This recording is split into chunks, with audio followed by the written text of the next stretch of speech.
विधानसभा चुनाव की सरगर्मी के बीच फुलवारीशरीफ में एनडीए समर्थित जदयू प्रत्याशी श्याम रजक के प्रधान चुनाव कार्यालय का भव्य उद्घाटन शहीद भगत सिंह चौक के पास किया गया। उद्घाटन समारोह में जदयू के राष्ट्रीय महासचिव मनीष कुमार वर्मा ने फीता काटा और कार्यकर्ताओं में जोश भरते हुए तेजस्वी यादव पर जमकर निशाना साधा।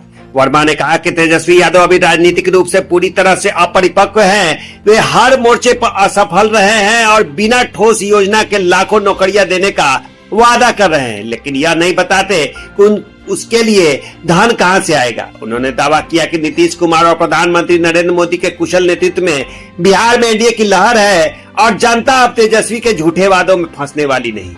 इस अवसर पर जदयू प्रत्याशी श्याम रजक ने भी तेजस्वी को घेरते हुए कहा कि वे न शिक्षा, न प्रशासन और न शासन संचालन में सफल हो पाए हैं। उन्होंने नीतीश कुमार द्वारा राज्य में किए गए कार्यों जैसे रोजगार बढ़ाना, बेहतर स्वास्थ्य सेवाएं, शराबबंदी और महिला सशक्तिकरण को जनता के सामने रखा और एनडीए को समर्थन देने की अपील की।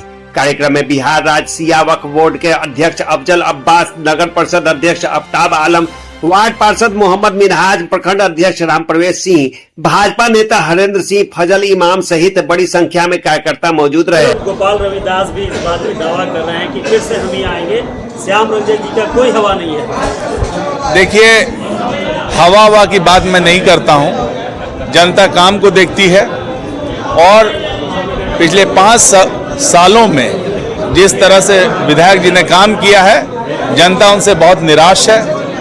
जिस तरह के बिहार में प्रगति और क्षेत्रों में और विधानसभाओं में जिस तरह की प्रगति हुई है, यहाँ के विधायक ने सरकार की योजनाओं का लाभ लोगों तक नहीं पहुँचाया है, तो इसके कारण जो है ये फुलवारी क्षेत्र जो है पिछड़ गया है।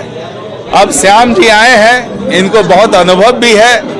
ये जब थे तो एक खादी मॉल जो आप देखते हैं पटना का, इन्होंने ही खुलवाने का काम किया, उसका इनिशिएटिव इन्होंने लिया था और उद्योग में तरह तरह के उद्योग लगाने का अनुभव इनको है। तो मुझे लगता है कि जिस हिसाब से यहाँ पर जो विकास होना चाहिए था नहीं हुआ है, इस बार यहाँ की जनता यदि इनको जिताती है तो अपने सारे अनुभवों का लाभ फुलवारी की जनता को मिलेगा और जो यहाँ के विधायक कह रहे हैं जनता उनको नकार देगी, मेरा ये पूर्ण विश्वास है। मनीष को अस्थायी करने की बात तेजस्वी जी कर रहे हैं। अरे उनको ज्ञान की कमी है, थोड़ा कम पढ़े लिखे हैं तो क्या कीजिएगा। जीविका दीदी का निर्माण कैसे हुआ, कैसे गठन हुआ, उनको कोई आइडिया है नहीं।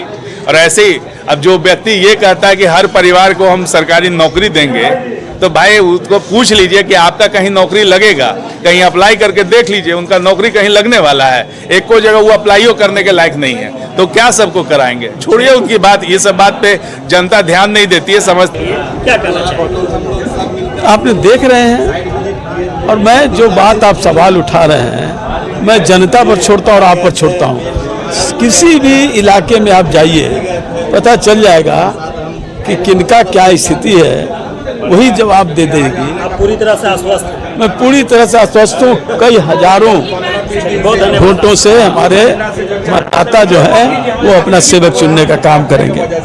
संविदा वाले को परमानेंट करेंगे और 30,000 रुपये वेतन सबको देंगे सरकारी। हमको लगता है कि संविधान की कॉपी ले करके जो घूमते हैं उसको भी अध्ययन कर लेना चाहिए। अध्ययन करने के बाद उनको पता चल जाए कि नौकरी कैसे मिलती है। असल में इस देश का सबसे असफल खिलाड़ी तेजस्वी यादव, सबसे असफल शिक्षित तेजस्वी यादव, सबसे असफल राजनीतिक तेजस्वी यादव, सबसे असफल शासक तंत्र चलाने वाला तेजस्वी यादव। तो जो असफल है उसके बारे में क्या चर्चा किया जाए।